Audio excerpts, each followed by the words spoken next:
Hi friends, എൻ്റെ മറ്റൊരു വീഡിയോയിലേക്ക് ഏവർക്കും സ്വാഗതം. നമ്മൾ ഇന്നലെ പറഞ്ഞു മോഹൻ എന്ന് പറഞ്ഞ ഉത്തർപ്രദേശിലെ ഒരു സ്ഥലത്തായിരുന്നു ഞാൻ താമസിച്ചത്. ഒരു ചെറിയ ടൗൺ ആണത്. അത് മോഹൻ ഉന്നാവോ എന്ന് പറഞ്ഞ ഉത്തർപ്രദേശിലെ ഡിസ്ട്രിക്റ്റിലെ ഒരു ചെറിയ ടൗൺ കൂടിയാണ്. ഉന്നാവോ നമ്മൾ പത്രമാധ്യമങ്ങളിലെല്ലാം നമ്മൾ കണ്ടിട്ടുണ്ടാവും, കേട്ടിട്ടുണ്ടാവും ഉന്നാവോയെ പറ്റി. 2017 ജൂൺ മാസം ഉന്നാവോയിൽ ഒരു 17 വയസ്സുകാരിയെ കൂട്ടബലാത്സംഗം ചെയ്ത കേസ്, അതിന് പിന്നാലെ ഉണ്ടായ സംഭവങ്ങളും ഇന്ത്യൻ മാധ്യമങ്ങളിലും ദേശീയ ശ്രദ്ധ പിടിച്ചു പറ്റിയ ഒരു കേസായിരുന്നു.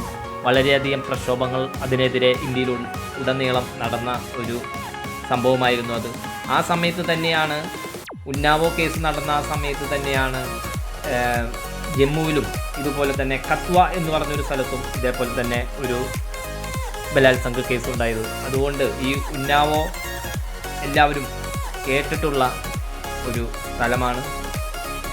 അവിടുത്തെ ആ ചെറിയ ടൗൺ മോഹനിൽ നിന്ന് ഇന്ന് രാവിലെ തന്നെ ഞാൻ യാത്ര ആരംഭിച്ചു. ഉത്തരാഖണ്ഡിലേക്കുള്ള യാത്രയിലാണ് ഞാൻ. വളരെയധികം ശക്തമായ മഴയാണ്, അതുകൊണ്ട് യാത്രയെ കാര്യമായി തന്നെ ബാധിക്കുന്നുണ്ട്. റോഡ് സൈഡിലെല്ലാം, റോഡിൻ്റെ ഇരു സൈഡുകളിലും വലിയ കൃഷി ഭൂമികളെല്ലാം നമുക്ക് കാണുന്നുണ്ട്. ഞാനിവിടെ വെറുതെ ഒന്ന് നിർത്തി അവിടെ ഞാറ് നടുന്നതാണ്. നമ്മുടെ അവിടെ തൊഴിലൊന്നും അധികം കാണാൻ പറ്റുന്നില്ല. ആ ഞാറ് നടുന്ന അവിടെ ആൾക്കാർ നിന്ന് പണിയുന്നുണ്ട്. അതെല്ലാം കണ്ട് നേരെ പിന്നെയും എൻ്റെ യാത്ര പിന്നെയും തുടർന്നു. ഈ മഴ ശക്തമാകുമ്പോൾ എവിടെയെങ്കിലും കയറി നിൽക്കും. പക്ഷേ ശക്തി കുറയുമ്പോൾ യാത്ര തുടങ്ങും. ഈ വിധമാണ് ഇന്നെൻ്റെ യാത്ര. നമ്മുടെ നാട്ടിലെ പോലെ മഴ ശക്തമാവുമ്പോൾ എവിടെയെങ്കിലും കയറി നിൽക്കാനുള്ള ഒരു സൗകര്യമൊന്നും എവിടെയും കണ്ടില്ല. പോകുന്ന വഴിയിൽ ഒരു മാന്തോപ്പ് കണ്ടു. ആ മാന്തോപ്പിലേക്ക് ഒന്നിറങ്ങി അതൊന്ന് മാങ്ങയൊക്കെ ഉണ്ടാവുമെന്ന് വിചാരിച്ചാണ് ഇറങ്ങിയത്. മാങ്ങയൊന്നുമില്ല. ഞാൻ നോക്കുമ്പോൾ ഒരു ഞാവൽ മരത്തുമ്പോൾ നിറച്ച് ഞാവൽപ്പഴം, അതെല്ലാം കുറച്ച് അവിടെ വീണ് കിടക്കുന്നതും അതുപോലെ തന്നെ നമുക്ക് കൈയെത്തിക്കാൻ ദൂരത്തുള്ളത് പറിച്ച് ഒരു കവറിലാക്കി അതെല്ലാം ഒന്ന് കുറച്ച് നേരം ചുറ്റിക്കറങ്ങി കണ്ട്. വലിയ മാന്തോപ്പാണ്. നമ്മൾ ഇന്നലത്തെ വീഡിയോയിൽ സംസാരിച്ചിരുന്നു.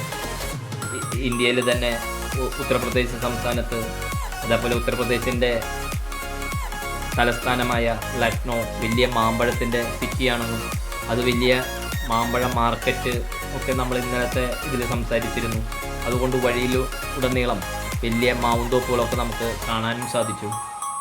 ഇവിടെ നിന്ന് വീണ്ടും എൻ്റെ വണ്ടി റോഡ് സൈഡിൽ ഇരിക്കുന്നുണ്ട്. ഇവിടെ നിന്ന് വീണ്ടും ഞാൻ യാത്ര തിരിച്ചു. ഇവിടെ നിന്ന് ഒരു ഉത്തർപ്രദേശിൽ തന്നെ ഒരു ബറേലി എന്ന് പറഞ്ഞ ഒരു ടൗണുണ്ട്.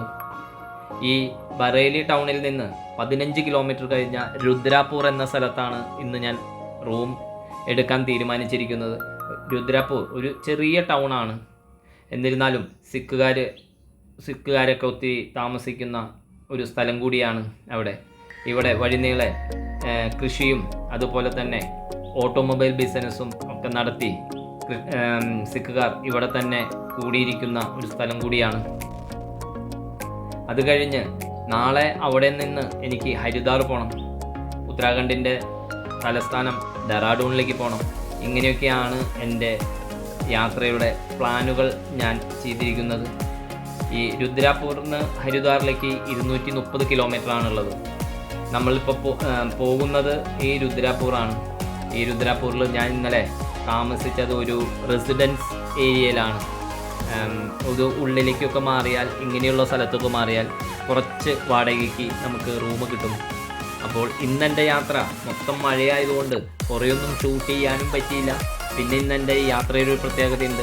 ഇന്നെൻ്റെ 12ാമത്തെ സംസ്ഥാനം, ഉത്തരാഖണ്ഡിലേക്കുള്ള സംസ്ഥാനത്തേക്കാണ് ഞാൻ കടന്നിരിക്കുന്നത്. ഉത്തരാഖണ്ഡാണ് എൻ്റെ യാത്രയിലെ 12ാമത്തെ സംസ്ഥാനം. ഈ കാണുന്ന ഈ ചെറിയ ഒരു ഹോട്ടലിലാണ് എൻ്റെ താമസം. മുകളിലെ 1ാം നിലയിലാണ് എൻ്റെ താമസം. നിങ്ങൾക്ക് കാണുന്നത് പോലെ തന്നെ ഇവിടെയെല്ലാം നമ്മൾ ഹോട്ടലിൽ റൂം എടുത്താൽ തന്നെ വണ്ടിയെല്ലാം ഈ ഹോട്ടലിന് പുറത്ത് വയ്ക്കാനൊക്കെ സൗകര്യമുണ്ടാവുള്ളൂ. ഉള്ളിൽ കയറ്റി വയ്ക്കാവുന്നതൊന്നുമുള്ള സൗകര്യമുള്ള വലിയ ഹോട്ടലൊന്നും നമുക്ക് അങ്ങനെ എടുക്കാനുള്ള ഒരു ഇത്രയും ദിവസത്തെ യാത്രയായ കാരണം നമുക്കത് ഉൾക്കൊണ്ടു പോകാൻ സാധിക്കില്ല. ഇവിടെ നിന്ന് നോക്കിയാൽ ഇവിടുത്തെ റെസിഡൻസ് വീടുകളെല്ലാം കാണാം. ഒരുവിധം നല്ല വീടുകളെല്ലാം ഉള്ള ഒരു ചെറിയ ഒരു കോളനിക്കകത്താണ് ഈ ചെറിയ ഇത്. ഇവിടെ ഞാൻ അവരുടെ റിസപ്ഷനിലേക്ക് കടന്നപ്പോൾ ആ പയ്യൻ എന്തോ എന്നെ കണ്ടപ്പോൾ, ക്യാമറ കണ്ടപ്പോൾ മുഖം പൊത്തുന്നുണ്ട്. എന്താണെന്നറിയില്ല. അവിടെ നിന്ന് ഈ കോറിഡോറിൻ്റെ ഇരുവശവുമുള്ള റൂമുകളുണ്ട്. അവിടെ തന്നെ ഷിർദി സായി ബാബേനെ വെച്ചിട്ടുണ്ട്. ഇതിന് കുറച്ചപ്പുറം മാറിയാണ് എൻ്റെ റൂം. അങ്ങനെ ഇന്നത്തെ യാത്ര ഞാൻ ഇവിടെ അവസാനിപ്പിക്കുകയാണ്.